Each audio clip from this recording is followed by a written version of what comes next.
Reagan orders the California Highway Patrol and Berkeley police officers to the park. He tells them to use whatever methods they choose against the protesters. Not long after, police start firing buckshot and tear gas. One student is killed, and an estimated 128 people are admitted to local hospitals. Oh, shut up. Reagan just made shit up, something else he pioneered for his party of today. He described the New Deal as fascism, Medicaid recipients as waiting for handouts, unemployment insurance as prepaid vacation for freeloaders, and once said, "A tree's a tree. How many more do you need to look at?"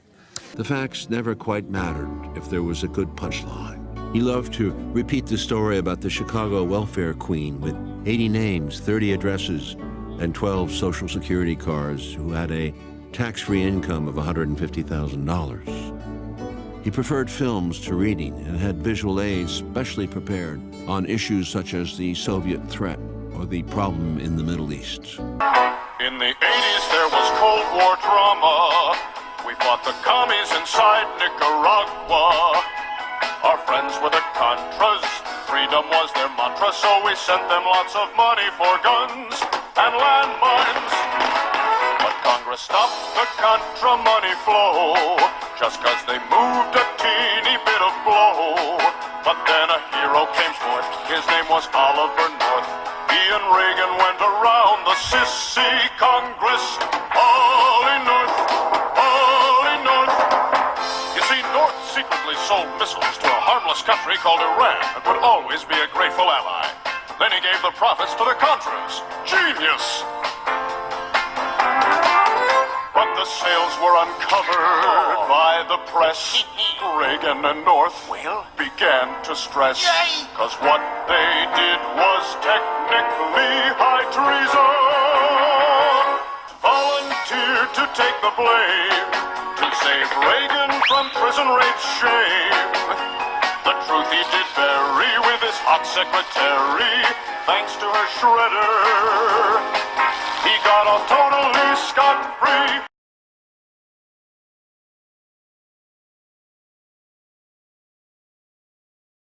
It's now 6:12. In less than 5 hours, members of the U.S. House will begin trying to convince the Senate and the American people that President Clinton should be driven from office. Opening arguments set to start in the Clinton impeachment trial. But I want to say one thing to the American people.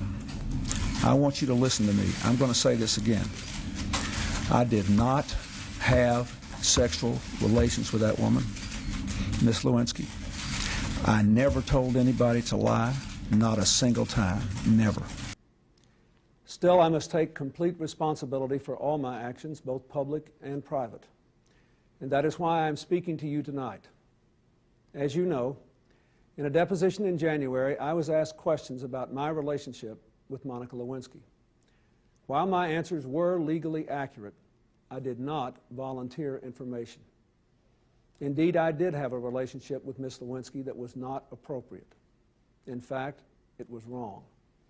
It constituted a critical lapse in judgment and a personal failure on my part for which I am solely and completely responsible. My fellow Americans, I have not been entirely truthful with you. I did gagoogity that girl. I geschmoigitied her geflavity with my googus. And I am sorry. Putting cigars in girls' vaginas? Very good, Billy. Cigars in vaginas. Thank you, Mr. President. No, thank you, Lisa, for teaching kids everywhere a valuable lesson. If things don't go your way, just keep complaining until your dreams come true. That's a pretty lousy lesson. Hey, I'm a pretty lousy president. Oh, now my piece is ready. Tag out, man, tag out. I'm a Barbie girl in the Barbie world, wrapped in plastic. It's fantastic. The highlight of the evening was undoubtedly when the president yucked it up with actor pal Robert De Niro. Forget about it. Forget about it. What's the matter with you? This hilarious moment turned a little awkward when De Niro followed up with, Did you f my wife?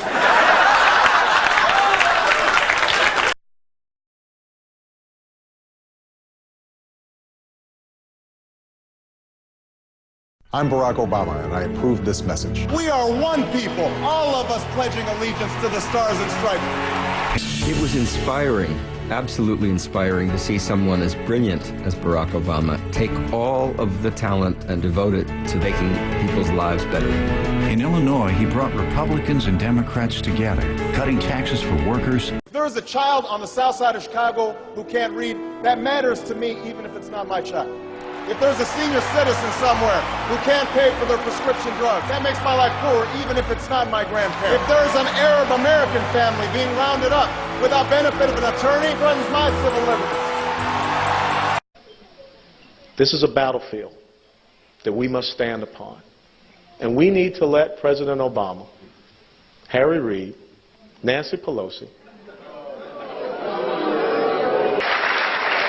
take your message of equality of achievement, take your message of economic dependency, take your message of enslaving the entrepreneurial will and spirit of the American people somewhere else.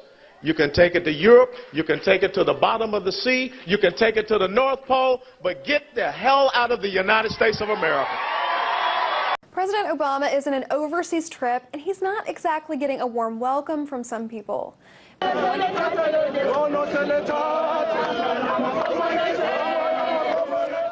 More than 1,000 people rallied ahead of his arrival in the country of South Africa. Ultimately, what's good for the country is to get a new president, because we have a president now that has made this country the laughingstock of the world. Right now, we have probably the worst leader we've ever had, especially when it comes to rebuilding our once great country.